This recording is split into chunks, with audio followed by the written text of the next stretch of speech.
अच्छाई का अहंकार। गौतम बुद्ध की प्रेरणादायक कहानी। हर मनुष्य का अपने बारे में यही विचार होता है कि वह बहुत अच्छा है।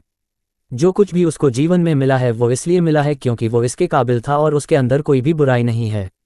लेकिन किसी किसी को अपनी अच्छाई का भी अहंकार हो जाता है कि मैंने ज़्यादा अच्छे काम किए हैं तो मैं ज़्यादा अच्छा और ऊंचा व्यक्ति हूँ। आज की कहानी भी इसी बारे में है, जब एक व्यक्ति इसी अहंकार में डूबा था, जिसे खुद के विषय में ये गलतफहमी थी कि उसे हर चीज़ का ज्ञान है। वह अमीरी गरीबी के आधार पर लोगों से भेदभाव भी करने लगा था। जानते हैं कैसे उसे स्वयं के अज्ञान से गौतम बुद्ध ने मुक्त कराया। बात बहुत पुराने समय की है। किसी गांव में एक भीमदेव नाम का एक व्यक्ति था। उसके पास धन की कोई कमी नहीं थी। जब भी वह किसी गरीब व्यक्ति को देखता उसके मन में यह भाव आता, इन लोगों ने पिछले जन्म में बहुत बुरे कर्म किए होंगे तभी तो इनकी ये दुर्दशा है। वह हर दिन मंदिर जाया करता और मंदिर के पास बैठे भिखारियों को दान भी दिया करता था। एक बार की बात है, भीमदेव के नौकर ने उससे कहा, साहब मुझे कल की छुट्टी चाहिए। भीमदेव बोला, क्यों, क्या बात हो गई, तुम्हें छुट्टी क्यों चाहिए? नौकर बोला, मुझे गौतम बुद्ध के पास जाना है, उनके पास जाकर मुझे शांति मिलती है। भीमदेव बोला, तुम भी उन्हें सुनने जाते हो, तुम्हें तो उनकी ज्ञान भरी बातें समझ नहीं आती होंगी। नौकर बोला, नहीं, मुझे सब समझ आता है। उन्हें समझना उन लोगों के लिए जटिल है जो अपना अहंकार लेकर जाते हैं। जो उनके सामने झुक कर जाते हैं उन्हें बड़ी आसानी से उनकी बात समझ में आ जाती है। भीमदेव बोला, तुम कहीं भी चले जाओ, मुझसे ज़्यादा नहीं जान पाओगे। ज्ञान का अधिकार ईश्वर ने मुझे दिया है, तभी तो उनकी कृपा से मैं धनवान हूँ और तुम निर्धन हो। नौकर बोला, ज्ञान का धन और निर्धनता से क्या लेना देना? ये सुनकर भीमदेव को क्रोध आ गया। वे सोचने लगा, ये नौकर होकर मुझे ज्ञान दे रहा है। अपने क्रोध को भीतर दबाते हुए भीमदेव कहने लगा, ठीक है, जहाँ जाना है जाओ। भीमदेव के मन में भी आया कि मैं भी बुद्ध के पास जाऊं, पर फिर वह ये सोचकर रुक गया कि क्या मुझे शोभा देगा मैं उसी जगह पर जाऊं जहां मेरा नौकर जाता है। नौकर और मालिक एक साथ अगल बगल में बैठकर ज्ञान सुनेंगे। नहीं नहीं, ऐसा सोचकर उसने खुद को रोक लिया। अगले दिन नौकर बुद्ध के पास प्रवचन सुनने चला गया। उसी दिन भीमदेव का दोस्त उससे मिलने आया। उसने भीमदेव से कहा, मैं बुद्ध के वचन सुनने जा रहा हूं, तुम भी साथ चलो। भीमदेव ने मना कर दिया, पर दोस्त के बहुत जोर देने पर उसे जाना पड़ा। दोनों ने वहां पहुंचकर बुद्ध को प्रणाम किया। भीमदेव ने देखा अमीर गरीब सभी वहां साथ में बैठे हैं, उसका नौकर भी वही मौजूद था। उसका दोस्त भी बगल में बैठ गया, लेकिन भीमदेव खड़ा रहा।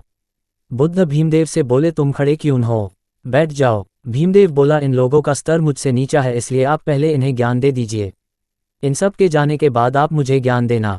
बुद्ध बोले, ठीक है, लेकिन पहले तुम हमें बताओ कि तुम्हारा स्तर कितना और कैसे ऊंचा है। भीमदेव बोला, मेरा स्तर इन लोगों के स्तर से ऊंचा है, क्योंकि यहाँ बैठे जितने भी अमीर या गरीब लोग हैं मेरे धन के आगे सब गरीब ही है। मैं इनसे ज़्यादा धार्मिक हूँ और दान भी करता हूँ। बुद्ध मुस्कुराकर भीमदेव की बात सुन रहे थे और समझ चुके थे कि यह अहंकार के सागर में डूबा हुआ व्यक्ति है। इसके बाद बुद्ध ने कहा, ठीक है, तुम 1 माह तक रोज आना, मैं तुम्हारे लिए अपने जैसा आसन लगवा दूंगा, अब तो तुम्हें कोई आपत्ति नहीं। बुद्ध के सारे शिष्य और बैठे हुए सारे लोगों ने कुछ नहीं कहा, क्योंकि वह समझ चुके थे बुद्ध भीमदेव को कुछ समझना ही चाहते होंगे। बुद्ध के बगल में भीमदेव का आसन लगवाया गया, जिसके बाद भीमदेव रोज बुद्ध के पास आने लगा। एक दिन सभी लोग रोज की तरह बुद्ध के पास प्रवचन सुनने आ गए। भीमदेव और उसका नौकर भी वहां उपस्थित थे। उस दिन बुद्ध ने सभी लोगों को कहीं चलने को कहा। बुद्ध के साथ साथ सभी लोग पैदल पैदल चलने लगे। चलते चलते दोपहर हो गई और वे सब थक गए। रास्ते में दूर दूर तक कोई भी इंसान, घर, तालाब कुछ भी नहीं दिखाई दे रहा था। सभी लोगों को बहुत प्यास लग रही थी और ये परेशानी सबके चेहरे से साफ पता चल रही थी। सभी लोगों ने बुद्ध की तरफ देखा। महात्मा बुद्ध मुस्कुराते हुए आगे बढ़ते जा रहे थे और उनको देखकर लग नहीं रहा था कि वे बाकी सब लोगों की तरह थक गए हैं। बहुत दूर चलने के बाद उन सबको एक पेड़ दिखाई दिया। पेड़ के पास में एक कुआं था जहां एक आदमी पानी भर रहा था। बुद्ध कुएं की ओर चल पड़े।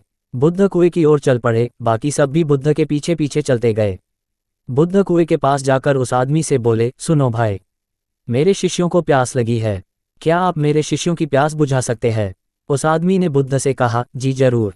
इसके बाद वो आदमी बाल्टी के द्वारा कुएं से पानी निकालने लगा और सभी लोग एक एक करके झुककर पानी पीने लगे। इसके बाद उस आदमी ने बुद्ध से कहा, श्रीमान आप भी पानी पी लीजिए। बुद्ध ने उस आदमी से कहा, आपका बहुत बहुत धन्यवाद, किंतु मेरी प्यास बुझ चुकी है। इसके बाद बुद्ध उस दिशा में चलने लगे जिस दिशा से वे सब लोग आ रहे थे। ये देखकर बाकी सब लोग हैरान हो गए। उनके मन में तरह तरह के सवाल उठने लगे कि हम लोग किस लिए आए थे और अब हम वापस कहाँ जा रहे हैं।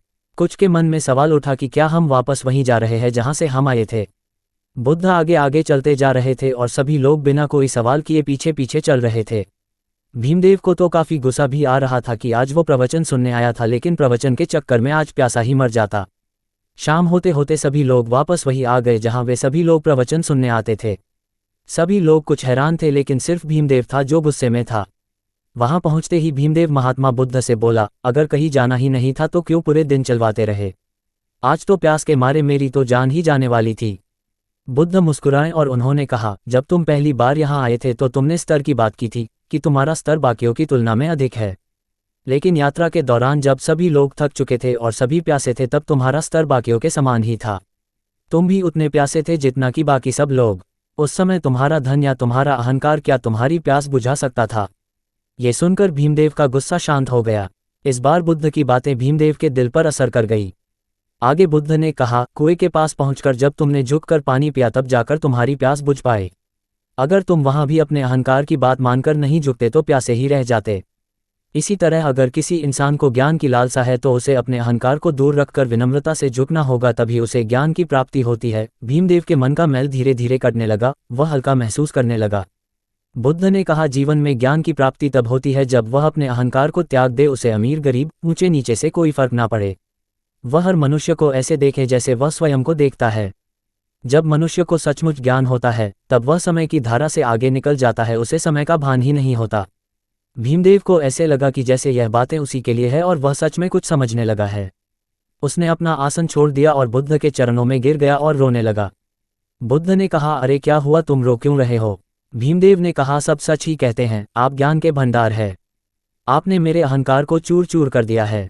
मैं सच में समझने लगा हूं कि भले ही मनुष्य अमीर या गरीब हो, लेकिन उसकी समस्याएं लगभग एक ही होती है। अहंकार के कारण ही सारे दुख उत्पन्न होते हैं। इससे संबंधित सारे गुण रहस्य आप मुझे बता चुके हैं।